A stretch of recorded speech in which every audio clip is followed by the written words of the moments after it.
안녕하세요. 오늘은 섹션 C, Marks and Obstructions. 그 중에서도 마크에 대해서는 지난 시간에 얘기했고요. 오늘은 장애물에 대해서 얘기를 해보겠습니다. 장애물은 말 그대로 배길이 가다가 항로상에 있는 어떤 암초라든지 항해하지 못하는 낮은 수심들이 다 장애물이 될 수 있습니다. 그것에 근접했었을 때 어떻게 이 장애물을 피할 수 있는가에 대해서 나온 것이 19번과 20번 입니다. 그러면 룰 19번 룸 투 패스에 대해서 먼저 알아보겠습니다. 자, 이렇게 두 배가 포트 태그로 해서 이런 암초 있는 곳 또는 이렇게 스타보드 태그로 올라오는 배, 이 배도 이게 권리정이기 때문에 포트 태그에 대해서는 이 두 배에 대해서는 장애물이 됩니다.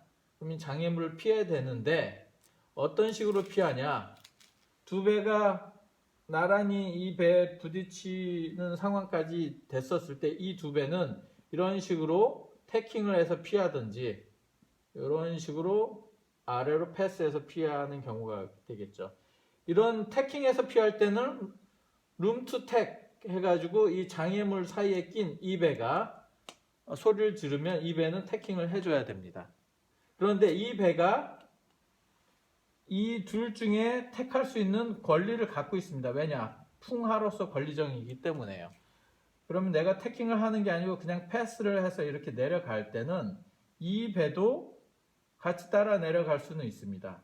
근데 두 배가 예를 들어서 이 배가 이런 식으로 올라가게 되면 이 배는 피하지를 못하겠죠. 그래서 이 배는 이때는 이 배가 장애물 사이에 낀 거기 때문에 room to pass를 외쳐서 내가 지나갈 수 있는 공간을 달라라고 외쳐서 이런 식으로 지나갈 수도 있습니다. 자, room to pass 중에 또 한 가지 이제 예를 들어보겠는데요. 이런 연속된 암초 지역이 있다고 가정을 해봅시다. 이 배는 클로즈 홀드로 지나갈 수가 있는데 이 배는 이런 식으로 클리어 어떤 상황이어서 오고 있다가 분명히 지나가게 되면 장애물에 걸리겠죠. 그럼에도 불구하고 내가 클리어 어스턴이었는데 오버랩이 돼서 계속 가는 상황에서 이렇게 됐었을 때 룸 투 파스나 룸 투 택을 외치지는 못하는 예외 조항은 있습니다. 자, 그러면 룰 20번 룸 투 택에 대해서 다시 알아보겠습니다. 자, 두 배가 이렇게 장애물에 가고 있었을 때 장애물에 낀 배는 헤일링, 즉 소리 지르기를 할 수 있습니다. 비켜달라고. 그리고 그 바깥쪽에 있는 배는 리스펀딩, 반응을 해야 되는데요. 이 소리 지르기를 하는 배가 하지 못하는 경우가 있습니다. 그 경우는 세 가지가 있는데 예를 들어서 이렇게 뭐 부위가 있다. 부위도 장애물로 볼 수가 있겠죠. 이렇게 넓지 않으면. 근데 내가 살짝 이렇게 피해서 갈 수 있을 경우에는 안전하게 그렇게 할 수 있을 경우에는 헤일링을 할 수가 없습니다.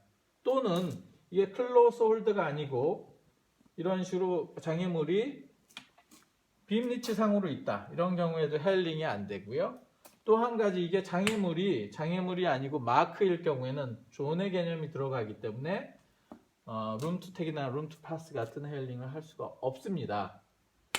그런데 만약 그런 걸 할 수 없음에도 이 배가 룸 투 택을 외쳤을 경우에 이 장애물 바깥에 있는 배는 무조건 공간을 내주어야 합니다. 물론 나중에 이 배에 대해서 프로테스트를 해서 페널티를 줄 수가 있겠죠. 그리고 이 장애물 사이에 있는 배는 이 배가 반응할 수 있는 시간적 여유를 두고 헤일링을 해야만 합니다. 자, 장애물에 대해서 이렇게 가고 있었을 때 예를 들어 그럼 반응은 어떻게 하느냐?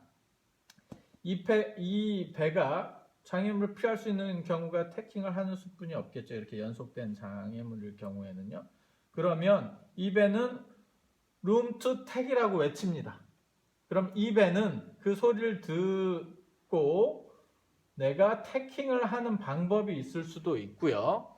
두 번째는 태킹하기 전에 유택이라고 먼저 외쳐서 이 배가 태킹하는 걸 보고 태킹해서 이렇게 갈 수도 있고 아니면 내가 태킹하는 동안 충분히 지나가겠다 싶으면 태킹하지 않고 이렇게 자리를 내줘서 진행을 할 수도 있습니다.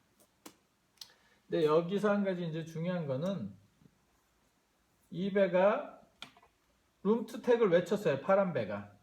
그래서 이 노란 배가 이런 식으로 태킹을 해서 비켜줬어요. 그럼 이 배는 그 태킹을 하는 걸 봄과 동시에 마찬가지 바로 태킹을 해줘야 되지, 공간이 있다고 더 올라가서 태킹을 하게 되면 페널티를 받게 됩니다.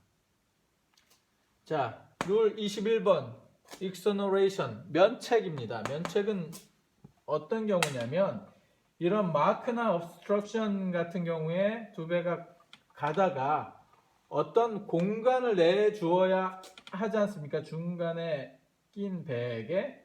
근데 바깥 배가 그 역할을 충분히 수행하지 못해서 이런 식으로 해서 안에 배가 권리가 있음에도 마크를 건드린다든지 아니면 코스를 변경하다 이렇게 컨택이 일어났었다 하더라도 바깥의 배가 충분하게 권리를 지키지 않아서 발생한 이런 그 페널티는 면책이 주어진다라는 게 룰 21에 나와 있습니다.